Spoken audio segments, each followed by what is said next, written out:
Welcome back mga mayupi. Ito nga paling gagawin natin o bumper ng Vios 2022. Yan ay tinamaan ng kung ano man, di ba laman is or kung ano kuwama dyan. Tapos tinawag tayo para gawin yan. Ano tayong gumawa? Smart yung ginagawa ko. Dahil plastic yan karaibayali. Di ang katulad ng metal. Medyo delikado yan. Kaya mga nag-DIY, wag yung gagawin yan. Kasi baka ako pa masisi nyo. Kasi pinahinitan natin yan o niya pinahitan natin yan. Pag nasobrang ka ng ginis, possible na kumulo yung pintura.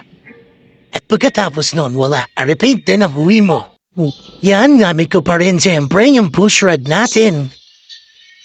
Then ang ating pang putulak sa pinamalubog o pinarad din. Ulit-ulit na pala, inating gagawin dyan. Tulad niyan, gamit ko yung aring blending hammer para mamanilubog. Kasi medyo namamat yan. O nga pala mga vayupik, yan ay pinapamasiran na bahagi na paputi DR. Bakit? Kasi habang pinainitan natin yan, possible yan umulo. Kaya napaka-crucial din yan. Napakaliit ng dent pero sobrang hirap gawin. Masarap na din nga para din bag nagawa to, mga bayupi.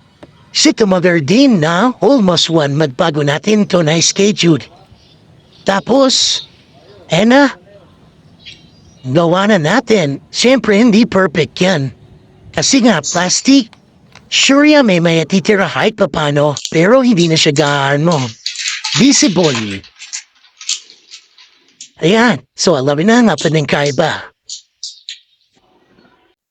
Kumpara mo sa dati, kasi ayaw pa pindurahan ni Zers. At bago ang manyasap yan, basta niya ma-maintain ang original paint. Kahit possible low yan kahit kasa na magkaroon ng mismatch sa kulay. Kaya eto, kahit naghintay siya ng matagal, worth it naman.